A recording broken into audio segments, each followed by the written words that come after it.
Hi friends, కొంచెం వీడియోకి like చేసి సబ్స్క్రైబ్ చేయండి ఫ్రెండ్స్.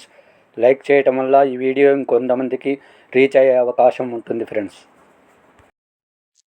సెప్టెంబరు నెలలో మకర రాశి ఫలితం. ఈ మాసం మిశ్రమ వాతావరణం ఉంటుంది. ఆదాయానికి మించి ఖర్చులు ఉంటాయి. చేపట్టిన పనులు కొంత మందకొడిగా సాగుతాయి.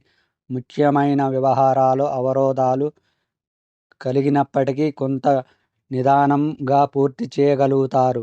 సమాజంలో కీర్తి ప్రతిష్టలు పెరుగుతాయి. గృహ వాతావరణం ప్రశాంతంగా ఉంటుంది. సంతానపరంగా శుభవార్తలు అందుకుంటారు. ప్రయాణ అనుకూలత కలుగుతుంది. వృత్తి వ్యాపారాలలో చివరి నిమిషాలలో నిర్ణయాలు మార్పు వల్ల లాభాలు అందుకుంటారు. చిన్ననాటి మిత్రులతో దైవ సేవా కార్యక్రమాలలో పాల్గొంటారు. సమాజంలో పెద్దల నుండి ప్రశంసలు అందుకుంటారు. ఉద్యోగస్తులకు కొంత అనుకూల వాతావరణం ఉంటుంది. హనుమాన్ చాలీస పారాయణం చేయడం వలన శుభ ఫలితములను పొందుతారు. సెప్టెంబరు నెలలో కుంభరాశి ఫలితము. ఈ రాశి వారికి ఈ మాసం అంతగా అనుకూలంగా ఉండదు.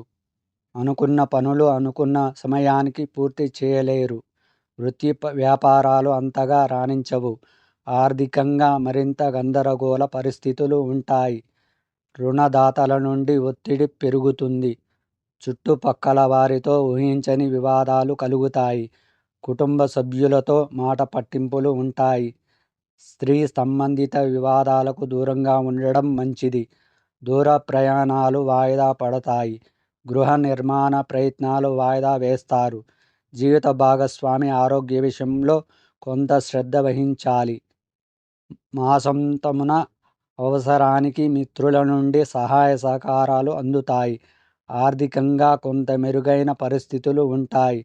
నవగ్రహ స్తోత్ర పారాయణం చేయడం వలన శుభ ఫలితములను పొందుతారు. సెప్టెంబరు నెలలో మీనరాశి ఫలితము. ఈ రాశి వారికి ఈ మాసం కూడా అంతగా అనుకూలించదు. వృత్తి వ్యాపారాలలో రాణింపు ఉండదు. ఆదాయపరంగా కొంత ఒడిదుడుకులు అధికమవుతాయి. నేత్ర సంబంధిత అనారోగ్య సమస్యలు బాధిస్తాయి. ఉద్యోగాలలో ఇతరులతో మాట్లాడేటప్పుడు జాగ్రత్తగా వ్యవహరించాలి. వాహన ప్రమాద సూచనలు ఉన్నవి. వృత్తి వ్యాపార విషయంలో ప్రభుత్వ సంబంధిత జరిమానాలు కట్టాల్సి రావచ్చు. ఇంటా బయట కొందరి ప్రవర్తన ఆశ్చర్యం కలిగిస్తుంది. ఉద్యోగమున పని ఒత్తిడి అధికమై సమయానికి నిద్రాహారాలు ఉండవు. గృహమున ఆకస్మిక మార్పులు ఉంటాయి. దైవ సేవా కార్యక్రమాలపై దృష్టి సారించడం మంచిది. మాసాంతమున కుటుంబ సభ్యులతో శుభకార్యాలకు హాజరవుతారు. అనారోగ్య సమస్యల నుండి ఉపశమనం కలుగుతుంది. శివ సహస్రనామ స్తోత్ర పారాయణం చేయడం వలన శుభ ఫలితములను పొందుతారు.